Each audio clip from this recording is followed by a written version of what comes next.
Parmi les sous-thèmes qui parlent de la puissance du testament.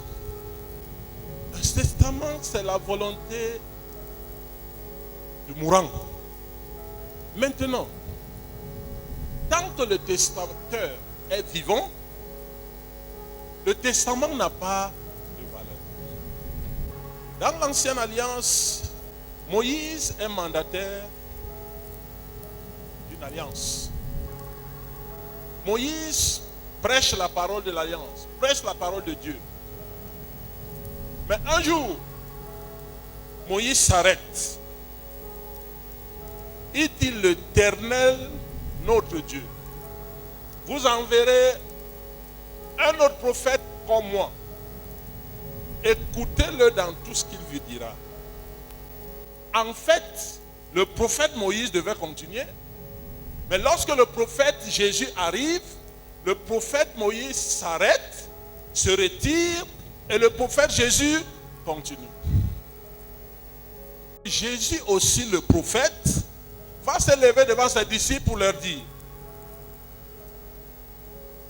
j'ai beaucoup de choses à vous annoncer maintenant, mais vous ne pouvez pas les comprendre. Mais quand le Saint-Esprit viendra, il vous annoncera, il vous dira toute la vérité. Cela veut dire que même Jésus est en train de présenter quelqu'un qui viendra ce soir nous annoncer cette vérité en totalité.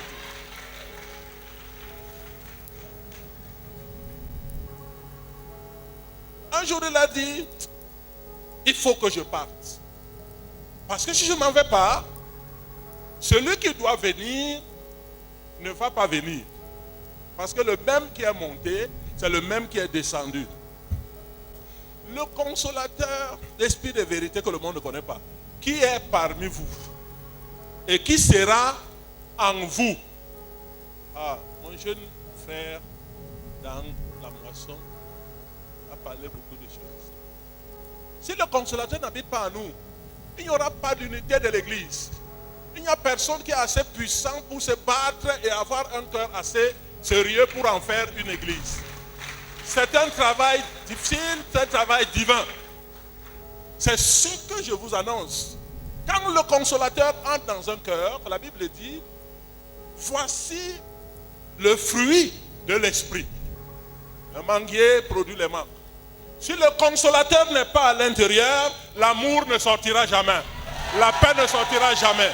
La vie ne sortira jamais. La révélation même ne sortira jamais. Nous sommes venus appeler l'auditoire à se tourner vers le Seigneur. Quand le Seigneur transforme une vie, cette vie-là est réellement transformée. Aucun homme de lui-même ne peut être sauvé. Aucun homme de lui-même ne peut pratiquer l'amour. C'est une puissance divine. Nous avons besoin de la puissance divine pour venir réveiller l'homme mort. Un homme mort ne peut pas pratiquer l'amour. Un homme mort ne peut pas pratiquer la vie. Il faudra l'homme de la vie pour ressusciter les ossements, afin que ces ossements deviennent un homme et puissent maintenant mettre en pratique la parole de Dieu. Je ne viens même pas vous demander de pratiquer l'amour. Je viens vous demander de venir à celui qui peut mettre en nous l'esprit qui empêche la fornication, l'esprit qui empêche l'adultère, l'esprit qui pratique l'amour dans nos vies. C'est de ça qu'il est question. Vous êtes édifiés sur le fondement des apôtres et des prophètes, Jésus-Christ étant lui-même la pierre angulaire.